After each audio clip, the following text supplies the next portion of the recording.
रक्षा के मामले में भी हम भारत को आत्मनिर्भर बनाना चाहते हैं। यह कोई छोटी उपलब्धि नहीं है। यह सब सारे बड़े बड़े काम हमारी सरकार ने किए हैं बहनों भाइयों, हमारे प्रधानमंत्री ने किए हैं।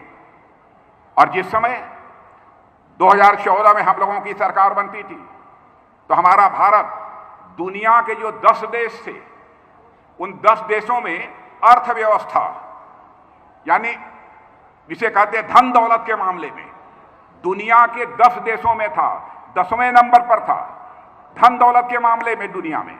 लेकिन आज आपको जानकर खुशी होगी कि 8 वर्षों के अंदर ही वह करिश्मा यह भारत के अंदर हो गया कि आज हमारा देश दुनिया के 10वें नंबर पर नहीं है बल्कि दुनिया के देशों के 5वें नंबर पर पहुंच गया है बहनों भाइयों। यह है हमारा भारत। और मैं विश्वास के साथ कहना चाहता हूं, और यह मैं ही नहीं कह रहा हूं बल्कि दुनिया के अर्थशास्त्री भी कह रहे हैं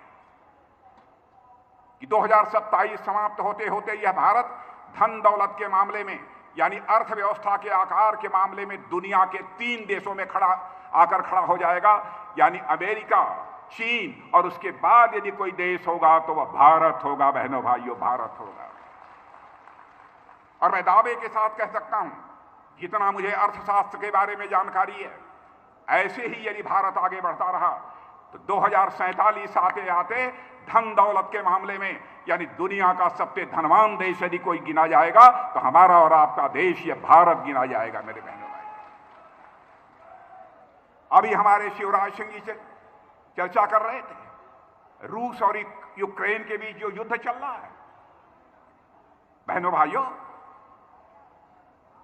हमारे यूक्रेन में जो भारत के 22,000 से अधिक बच्चे फंसे हुए थे, उनके माता पिता यहां शोर मचा रहे थे कि हमारे बच्चे यूक्रेन में फंसे हैं, कभी भी उनके जान के ऊपर संकट आ सकती है। भारत सरकार को, प्रधानमंत्री मोदी जी को जल्दी से उन्हें बाहर लाना चाहिए। आसान काम नहीं था। दुनिया के कई देशों के बच्चे यूक्रेन में पढ़ रहे थे। रूस भी कोई कमजोर देश नहीं है। रूस के साथ यूक्रेन की लड़ाई चल रही थी। दुनिया का कोई भी प्रधानमंत्री, राष्ट्रपति जिस काम को नहीं कर पाया उस काम को यदि किसी ने किया तो हमारे प्रधानमंत्री नरेंद्र मोदी जी ने किया है बहनों भाई। आप ये कहेंगे कि मोदी जी ने कौन सा करिश्मा कर दिया। उन्होंने रूस के राष्ट्रपति मिस्टर पुतिन से भी बात की और यूक्रेन के राष्ट्रपति जेलेंस्की से भी बात की और अमेरिका के राष्ट्रपति बाइडेन से भी बात की। तीनों से बात किया और दुनिया का कोई नेता नहीं कर सकता था। बात किया और थोड़ी देर के लिए युद्ध रोक दिया गया और हमारे सारे भारतवासी बच्चे भारत वापस आ गए। यह है भारत। दुनिया में भारत की हैसियत बढ़ी है। दुनिया की नजरों में अब हमारा भारत यह कमजोर भारत नहीं रहा है।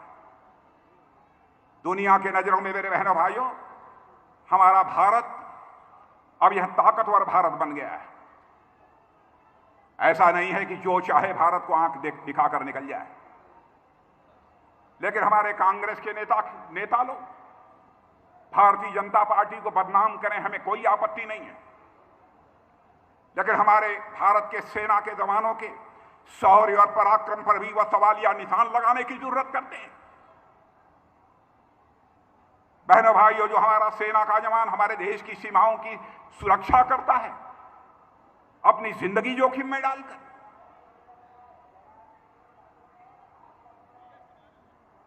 क्या क्या बातें कांग्रेस के नेताओं ने की हैं। और एक नेता जो इसमें भारत जोड़ो यात्रा पर निकले हुए बहने, जैसे पता नहीं क्या हो गया उनको। देश का रक्षा मंत्री होने के नाते मैं खुलकर नहीं बतलाऊंगा, लेकिन मैं साफ कर देना चाहता हूं बहनों भाइयों, जो भी इस बार युद्ध हुआ है चाहे भारत चीन के साथ, उसमें जिस शौर्य पराक्रम का परिचय हमारी सेना के जवानों ने दिया है बहनों भाइयों, यदि मैं उसकी चर्चा किसी के सामने में कर दूं सबका सीना चौड़ा हो जाएगा हर भारतीय का। बहनों भाइयों, वह करिश्माई काम किया है।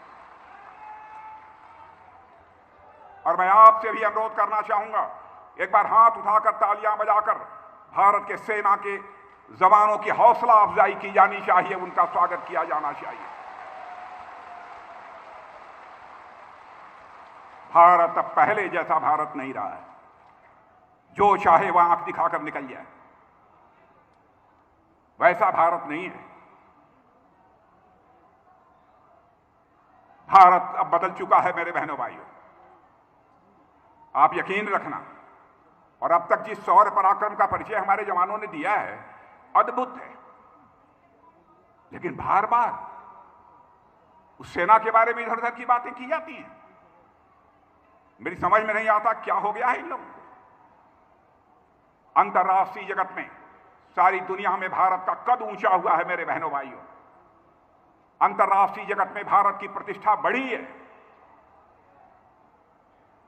आपके यहां के लोग भी यदि दुनिया के दूसरे देशों में रहते होंगे, आप उनसे पूछिए कि देश के रक्षा मंत्री राजनाथ सिंह आए थे, बोल कर गए हैं, क्या यह सच है कि नहीं है। पहले भारत कुछ बोलता था तो दुनिया भारत की बातों को गंभीरतापूर्वक नहीं सुनती थी। अब भारत बोल रहा है, कमजोर देश है, जो सुनना चाहिए उसको भी लोग अनसुना कर देते थे।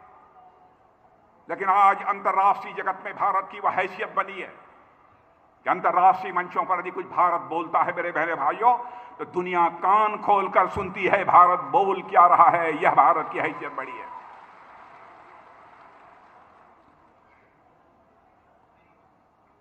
आज उस भारत के बारे में भी अनाप शनाप की बातें। और एक कांग्रेस के नेता, मैं नाम नहीं लेना चाहता, आप लोग जानते होंगे, भारत जोड़ो यात्रा पर निकले। बहनों भाइयों, भारत हमारा टूट रहा है। मैं आपसे पूछना चाहता हूं, आपसे पीछे के लोगों से मैं पूछना चाहता हूं, क्या हमारा भारत टूट रहा है? इधर के लोगों से पूछना चाहता हूं, क्या टूट रहा है? वो भारत जोड़ने के लिए निकले। भारत को टूटना था तो एक बार टूट चुका, 1947 में ही टूट चुका। भारत माता के दो टुकड़े हो गए, भारत पाकिस्तान बन गया। बहनों भाइयों, उस समय भी हमारे जो नेता थे, उनके दिल की यह हसरत थी, उनकी भी अलग थी, भारत टूटना नहीं चाहिए। लेकिन हो गया, उसके बारे में मैं कोई टिप्पणी नहीं करना चाहता, किन परिस्थितियों में हुआ है। और आज राहुल गांधी चारों तरफ घूम घूम कर कह रहे हैं हिंदुस्तान में नफरत ही नफरत चारों तरफ है। मैं उनसे पूछना चाहता हूं, हिंदुस्तान में नफरत पैदा करने का काम कौन कर रहा है? क्या सारे देश में मोदी जी लोगों के बीच नफरत पैदा करने का काम कर रहे हैं? क्या मध्य प्रदेश में शिवराज सिंह जी लोगों के बीच नफरत पैदा करने का काम कर रहे हैं? मैं आपसे इस सवाल का जवाब चाहता हूं बहनों भाइयों, क्या यह नेता लोगों के बीच नफरत पैदा कर रहे हैं? कहां उनको नफरत दिखाई देता?